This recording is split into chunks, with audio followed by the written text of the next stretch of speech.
Good afternoon, everyone. So, now we will talk about the topic that we are tasked to discuss, the legal basis of values education. This is Module 1, Lesson 1, Pertinent Documents. The first ever official policy that contains statement on values education is found in the 1935 Philippines Constitution. The Article 14, Section 8 states, all education institutions share arms to develop moral character, personal, discipline, civic, conscience, and vocational offenses, and teach the duties of citizenship. Then in the 1973 Philippines Constitution, Article 14, Section 4 made the following addition. All education institutions share arms to inculcate love of country, teach the duty of citizen, and develop moral character, personal, discipline, and scientific, technological, and vocational defenses.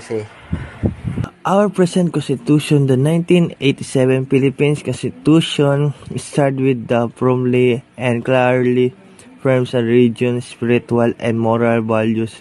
It says, "We the sovereign Filipino people, imploring the aid of Almighty God, in order to build a just and human security and establish a government that shall embody our ideas and aspirations, promote the common good, conserve and develop our patrimony, and secure to our service and our posterity the blessing of independence and democracy under the rule of law, and a regime of trust, justice, freedom, love, equality, and peace to ordain and promulgate this Constitution." So, the keywords for values like love, truth, peace, justice are affirmed from the very start of the Constitution. Further, the Article 2, Section 13, it emphasizes moral and spiritual values. The states recognizes the vital role of the youth in nation building and shall promote and protect their physical, moral, spiritual, intellectual, and social well-being. It shall inculcate in the youth patriotism and nationalism and encourage their involvement in public and civic affairs.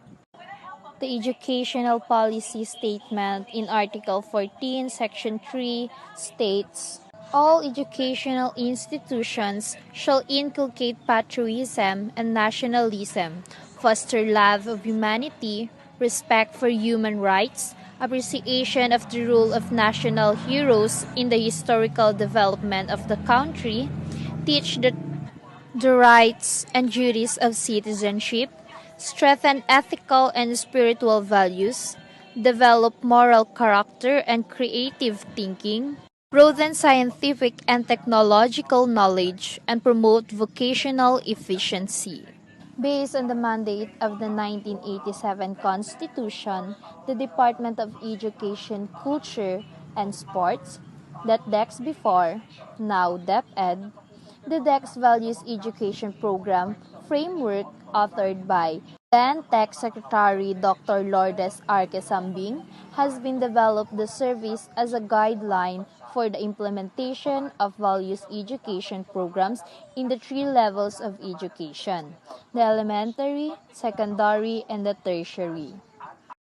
It was in 1988 that DAX, through the leadership of Dr. R. Kisambing, made values education as an educational trust in all the levels of Philippine Constitution.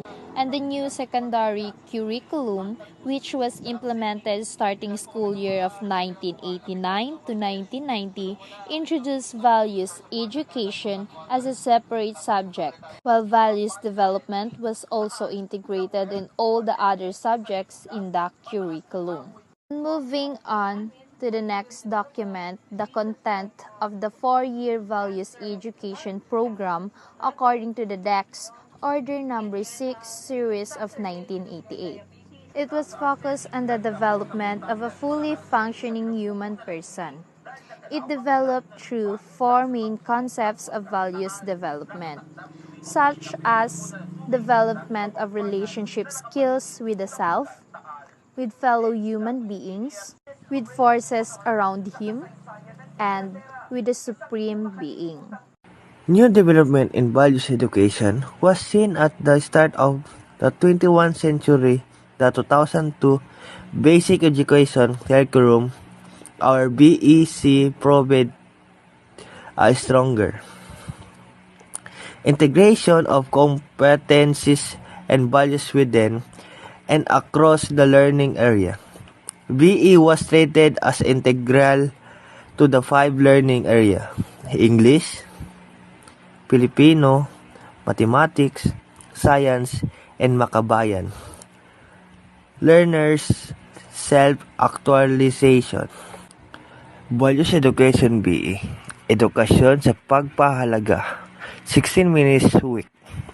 Decide its integration in every learning area into the question about papalaga or values education for first, fourth year. Was given 60 minutes per week, 60 minutes per week entirely for values processing activity that will define and enrich the analysis of values within and across every learning area. Another document is the Republic of 1053 or the Enhanced Basic Education Act of 2013. As a subject, values education was removed when the K-12 curriculum was implemented in 2013. This was only integrated in other subjects. Magsambol B. Rappler 2020. And that is the reason why President Duterte signed the Republic Act 11476 or the GMRC and Values Education Act 2020. GMRC was taught from the grade 1 to 6 as a separate subject with the same time allotment as other subjects and shall be integrated in the daily learning activities in the kindergarten level. Grades 7 to 10, values education will be taught as a separate subject with the same time allotment as the other course subjects. Grade 11 to 12, it will be integrated into the teaching of subjects. According to Senator Sherwin Gatchalian, the Senate Basic Education Committee Chair in 2020, the new law strengthens learners' character development and values formation even as the basic education system enters the new normal because of the COVID-19 pandemic. And according to Pasig Representative Roman Romulo, who chairs the House Committee on the Basic Education and Culture in 2020, through this measure, basic tenets of good manners and right conduct, such as caring for oneself, giving concern for others, proper respect to people, upholding discipline and order, and cultivating sincerity, honesty, obedience, and above all, love for country will once again be inculcated in our youth. And that's all. To recap, we talk about the pertinent document as a legal basis of values education, the 1935 Philippine Constitution, the 1973 Constitution, Section 4, the Philippine Constitution of 1987, Dex Order No. 6, Series 1988, Republic Act 10533 or Enhanced Basic Education Act of 2013, Republic Act of 11476, GMRC, and Values Education Act. And that is the Module 1, Lesson 1, Pertinent Documents. Thank you for listening.